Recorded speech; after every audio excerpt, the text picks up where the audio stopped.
ደስ እንዲላችሁ ከፈለጓችሁ እጃችሁ ላይ ያለውን እግዚአብሔር የሰጣችሁን ጸጋ ማስተዋል፣ የሌለንን እየቆጠርን ከምናዝን ያለንን እያየን መደሰት ነው። ደስታ ከውጭ አይመጣም፣ ከህሊናችን ነው የሚመጣው።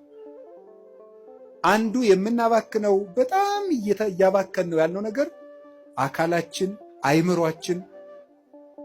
እሱም በሌላ ጊዜ ትማሩታላችሁ።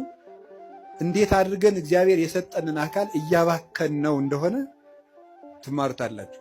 እኔ ግን ዛሬ መናገር የፈለግኩት ስለ ጊዜ ነው። እግዚአብሔር ጊዜ ሰጥቶናል። ጊዜ በእግዚአብሔር ዘንድ ምንድን ነው? ጊዜ ፍጡር ነው፣ እንደምታውቁት መለኪያ ነው። እግዚአብሔር ያለ ጊዜ ነው የኖረው። ዘመን ሳይፈጠር እግዚአብሔር ነበረ። ጊዜ ፍጡር ነው። በቤተ ክርስቲያን አስተምሮ የመጀመሪያ ሰዓት ትባላለች። ቁጥር የተጀመረው መጋቢት 29 ቀን ነው። መጋቢት 29 እና መጋቢት 30 ሚያዝያ 1 በሊቃውንት አነጋገር ዕለተ ጠቢባን ይባላሉ። ጠቢባን ሥላሴ አንድ ሳይሉ 29 ብለው ስለጀመሩ ነው። እንዲህ ያለው ነገር ለማያምን ሰው አይረዳም። ቅዱስ ጳውሎስ አንደኛ ቆሮንቶስ ምዕራፍ 2 ላይ ሲናገር መንፈሳዊ ነገር ለስጋዊ ሰው ሞኝነት ይመስለዋል ይላል። በስጋዊ አይን አይመረመርምና ለብእሲሰ መንፈሳዊ ሁሉ ይተሐሰሶ፣ መንፈሳዊ ሰው ግን ሁሉን ይመረምራል። ወሎቱሰ አልቦ ዘይተሐሰሶ፣ እርሱም ግን የሚመረምረው የለም ይላል። እና ስጋዊ ነገር ያለው ሰው አንድ ሳይባል 29 የማይመስል ነገር ነው ይላል። ሃይማኖት ምንጊዜም ለስጋ የማይመስል ነገር ነው። የምናወጋው የመንፈስ ነገር ስለሆነ የመንፈስ ነገር በስጋ ነገር ሊለካ አይቻልም። መቼስ አሁን ነፋስን በሜትር አንለካው። ለሁሉም ነገር መለኪያ አለው። ውሃን በኪሎ ሜትር አንለካው። የራሱ መለኪያ አለው። ለራሱ ነገር ለሁሉም ነገር መለኪያ አለው።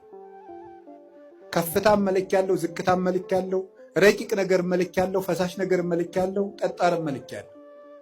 እንዲሁ መንፈሳዊ ነገርም የራሱ መለኪያ አለው። ውሃውን በሜትር ጤፉን ደግሞ በሊትር መቼስ ልለካው አይባል፣ መለኪያ አለው። የነፍስም ነገር የራሱ መለኪያ የራሱ ዩኒት ስታንዳርድ አለው። ስለዚህ የነፍስን ነገር የምንረዳው እግዚአብሔርን በመፍራት ነው።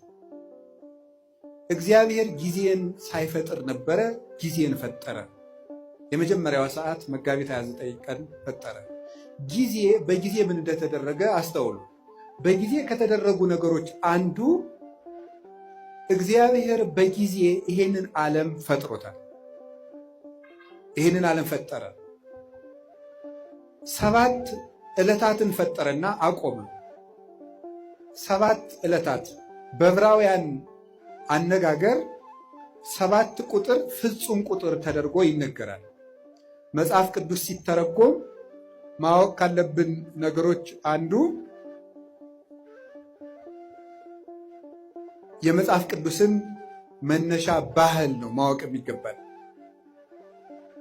የመጽሐፍ ቅዱስን መነሻ ባህል ስናውቅ መጽሐፍ ቅዱስን መረዳት እንችላለን። ስለዚህ